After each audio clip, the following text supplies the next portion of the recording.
Почувства сме братя и с тебе. И мисли еднакви ни таим. И вярвам, че света за нищо ни няма с теб да се разкаем. Добро ли сме, зло ли правили, потомството нази ще съди. А сега дай ръка и напред. Със стъпки потвърди. Спътник са ни били в живота, страдания, бедност, чужбина.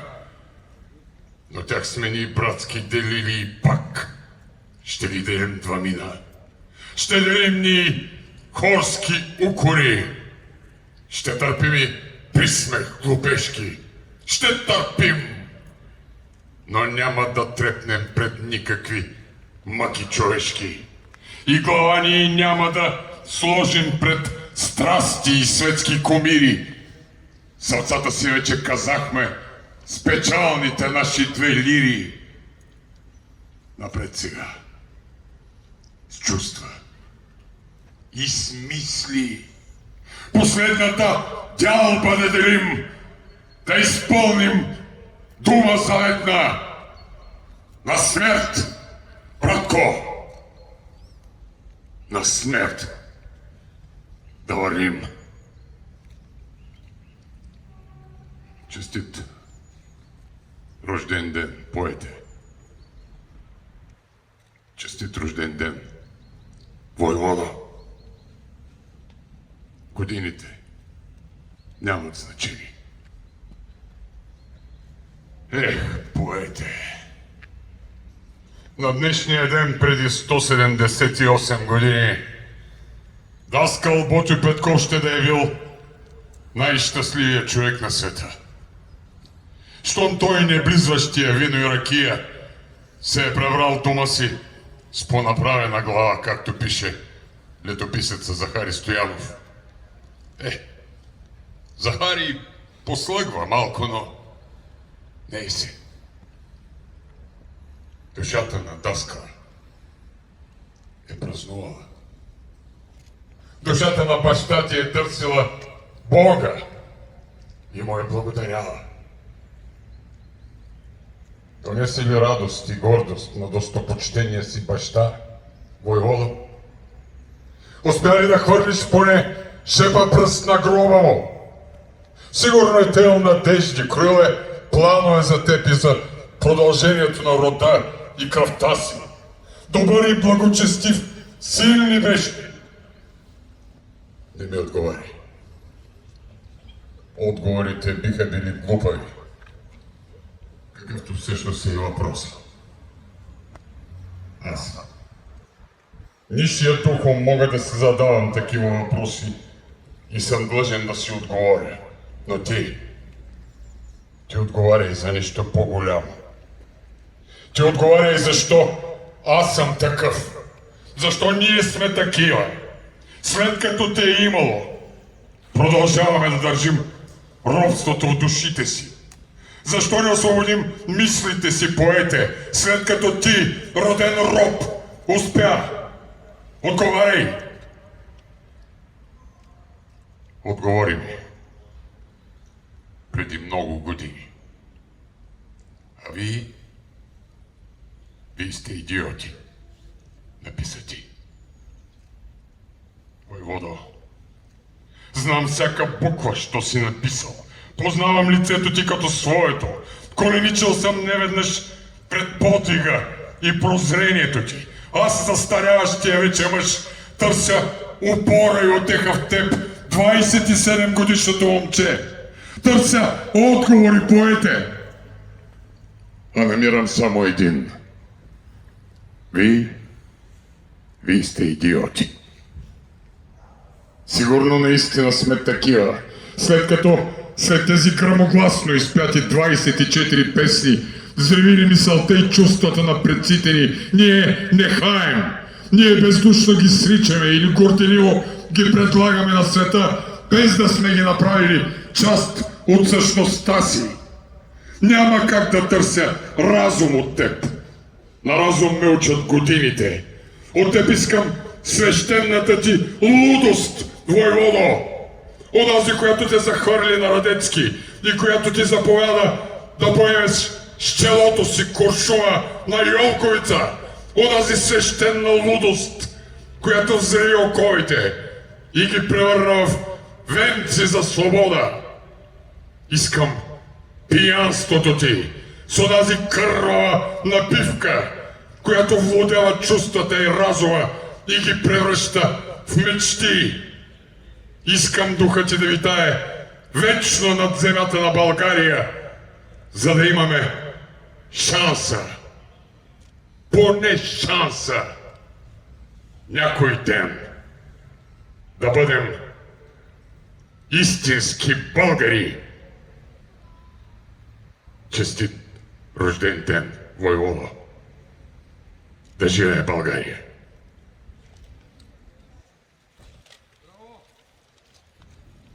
За нея,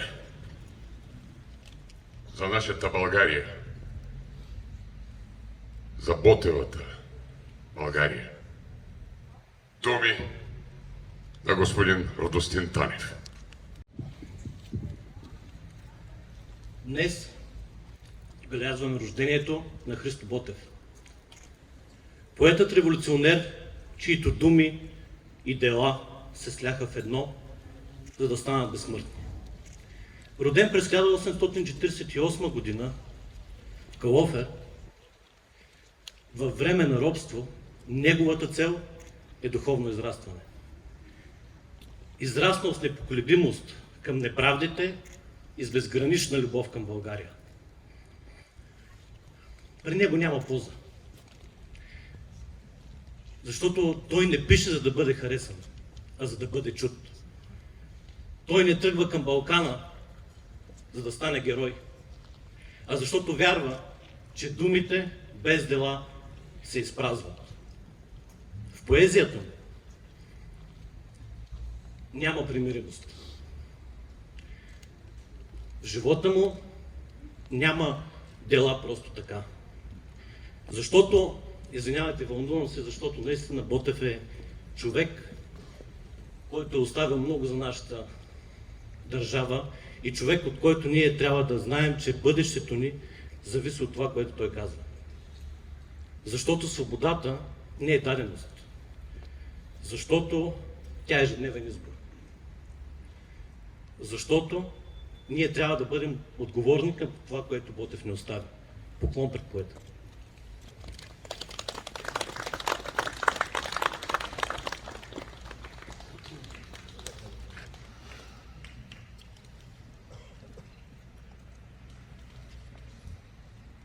Ето ме на същия бряг. Измамно тихо е наоколо. Христо Ботев, член на Централния революционен комитет, кажи ми, с луксозна кола ли стигна до Околчица? Войвода, на когото бутушите стискаха, защото бяха щити за друг, но той се оказа благоразумен и остана да държи речи из брейлските кафенета. Ти нахлузи бутушите му и тръгна. Кажи ми, с музика ли те посрещна населението? Поете, кажи ми колко платиха за твоите стихове? Изпълняваше ли напътствията на редакторите? Кажи ми, ходил ли си на лов из русенските резервати? Лал ли си като куче? за да подгониш сърната към мушката на своя началник? Кажи! Кажи, войвода. Защото ме мъчат яростни сравнения. Ние те величаем, без да съзнаваме, че всяка разхвалена от нас твоя черта самите нас зачертава. Знам. Знам, ще ми кажат мъдро. Сега времената са други. И тогава са казвали мъдро, сега времената са други. И въпреки всичко, сега времената са други. В челата ни никой не се цели. Ние сме сити и цели. Постигнахме своите цели. Не спим в запустели воденици. Мълчим с затластели езици и го няма Левски да пее. Да се надпява свята. Няма го стария свят. Ура! Няма го. Но има един жесток закон. Алчия заменя идеята. Закон. Орея окопава се, огражда се. Почва да пуска корени в плодородната почва. Опасна е всяка крачка напред. Всеки мечтател метежник е глупак. Е всеки поет. Все едно. Воденицата на времето имената ни ще смели. Умни сме! И излишно е да бъдем смели. Тогава е все едно. Живи ли сме или умрели? Защото и за днешните, и за времената бъдни ще бъдат нужни хора безразсъдни. Не за изгода тлъста, а за голата правда. Срещу куршум да тръгват, да лягат под брадва. Защото време е да разберем, че на този свят дошли сме не само да ядем, че повече от всякога днес подвигът е нужен. До смърт бъди самоотвержен, а не послушен, че по черепа земен и във всяка глава боят не е стихнал.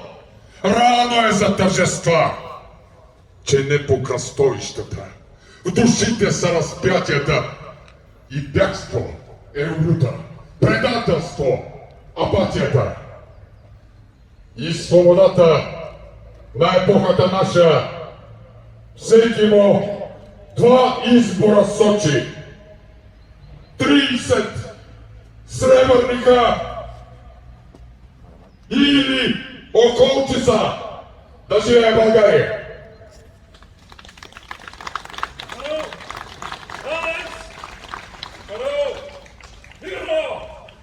За среща по фронта! За по чест!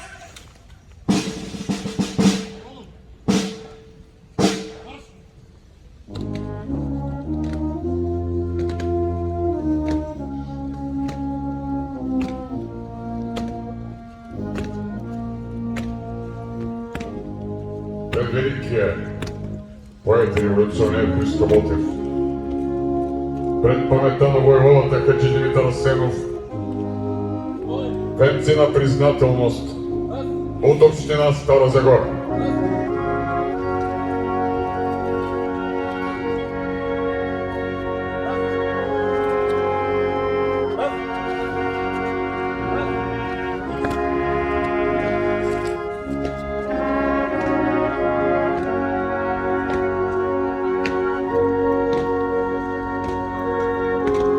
Пред паметта ти, войвода, венец на признателност от втора Тунджанска механизирана бригада. Поклон и венец от областния управител на област Стара Загора.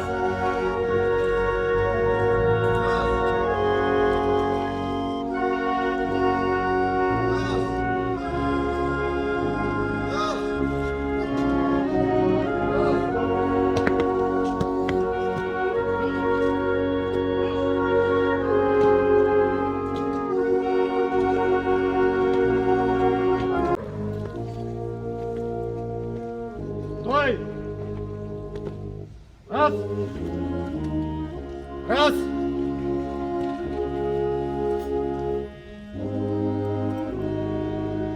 Раз. Раз. Раз.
Здорово!